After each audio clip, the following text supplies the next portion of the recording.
दोस्तों, आज हम आपको सुनाने वाले हैं श्रावण सोमवार की कथा।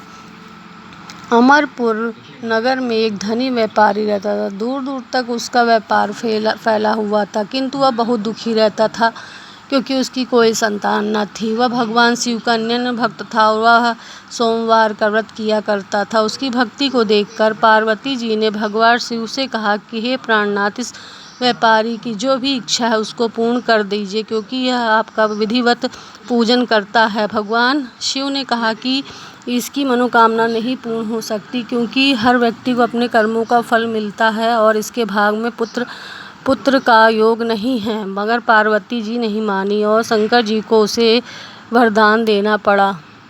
उसी रात भगवान शिव ने स्वप्न में उस व्यापारी को दर्शन देकर उसे पुत्र प्राप्ति का वरदान दिया और उसके पुत्र के 16 वर्ष तक जीवित रहने की बात भी बताई। भगवान के वरदान से व्यापारी को खुशी तो हुई, लेकिन पुत्र की अल्पायु की चिंता ने उस खुशी को नष्ट कर दिया। व्यापारी पहले की तरह सोमवार का विधिवत व्रत करता रहा। कुछ महीने बाद उसे अत्यंत सुंदर पुत्र उत्पन्न हुआ।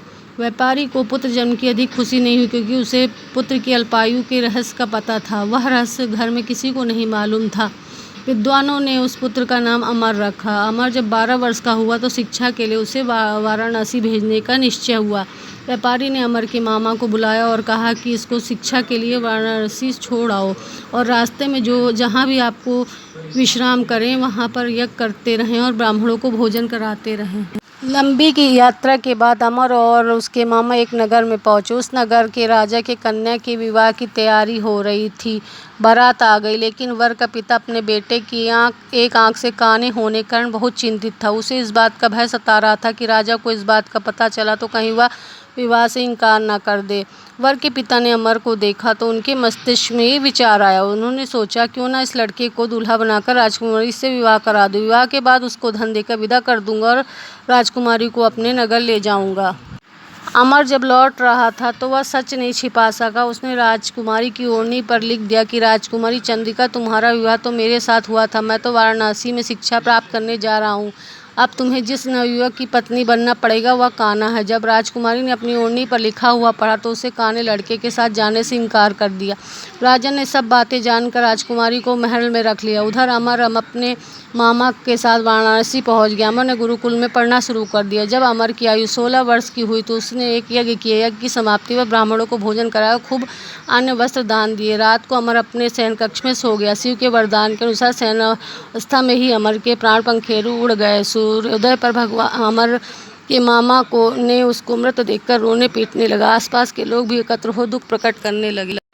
अमरनाथ के मामा के विलाप को पार्वती और शिव ने भी सुना तो पार्वती ने जाकर बोला कि मुझे यह जो विलाप हो रहा है उसे सुनकर बहुत दुख हो रहा है। आप जाकर देखिए कि कौन व्यक्ति इतने कष्ट में। भगवान शिव ने अदृश्य होकर देखा तो बोला कि यह उसी व्यापारी का पुत्र है। मैंने उसे 16 वर्ष की आयु का वरदान दिया था, उसकी आयु तो पूरी हो गई।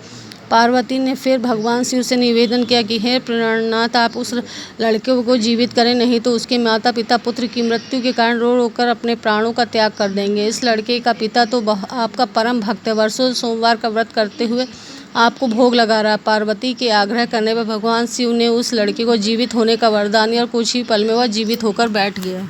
शिक्षा समाप्त करके मामा के साथ अमर अपने नगर की ओर चल दिया। दोनों चलते उसी नगर में पहुंचे जहां अमर का विवाह हुआ। तो उस नगर में भी अमर ने यज्ञ का आयोजन किया। समीप से गुजरते हुए राजा के नगर में यज्ञ का आयोजन राजा ने देखा। राजा ने अमर को तुरंत पहचान लिया। यज्ञ समाप्त होने पर राजा अमर और उसके मामा को महल में ले गया और कुछ दिन उन्हें महल में रखकर बहुत सा धन वस्त्र देकर राजकुमारी के साथ विदा किया। रास्ते में सुरक्षा के लिए राजा ने बहुत से सैनिकों